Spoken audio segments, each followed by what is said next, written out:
I've always been fascinated by the natural world. Wandering through dense forests, there's always something new to discover. I love to zoom in, isolating my focus and cutting off the noise from the larger world. It's in those moments I find a sense of clarity and inspiration.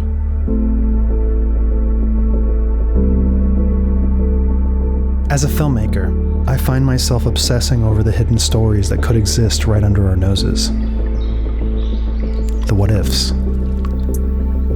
Today, I ventured into the forest with a clear objective: to find and digitize the perfect tree trunk to serve as a centerpiece for a miniature digital village that I'll be creating in Unreal Engine. As I wandered deeper into the forest, I finally found it. A tree trunk, weathered and strong yet full of character. Its intricate patterns and textures spoke of years of silent growth and resilience. This was the perfect canvas for the tiny village.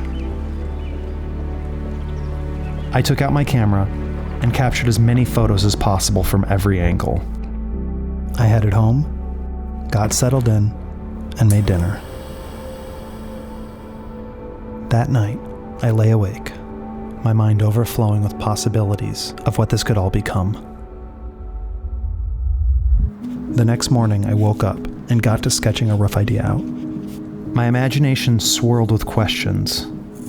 How would the inhabitants navigate this vertical world? Stairs, perhaps interconnected around the trunk? And what about their homes? I envisioned small hanging pods scattered organically around the midsection. And as I looked at the rough image, I realized this was just the beginning of an incredible journey. I opened up Reality Capture, a free photogrammetry program used for generating dense point clouds based on my images. I had tried to take as many pictures as possible, but I definitely felt like I could have taken more. I set up the batch process. It looks like it's going to take a while. So I made some coffee and waited. And waited. And waited. Finally, I was given something magical. A dense, high-resolution 3D model of my tree trunk. The base for the village was here, but in its current state, it was quite messy and unusable. Over 16 million polygons.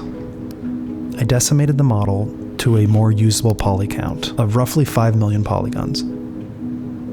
But I needed to just take a moment and sit there in awe of how far technology has come.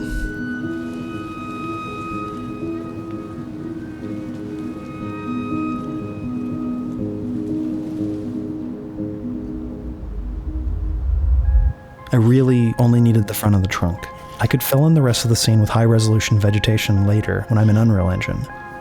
For now, I decided to reconstruct the mesh to a cleaner topology. I opened up my favorite procedural software, Houdini. I spent an hour or so retopologizing the mesh using various tools. I don't need things to be perfect, as a lot of the extremely fine details like the moss would need to be regenerated anyways. Look at that. Down to 100,000 polygons. Back in Reality Capture, I can reproject all the textures onto the new simplified mesh. Okay, I'm nearly finished with this part of the process, but I still want to clean up any parts with missing details. So I opened up trusty old Substance Painter. I was able to bake out some additional texture maps and go through and clean up problematic parts of the materials. Things are looking good, but I think it's time we scale up.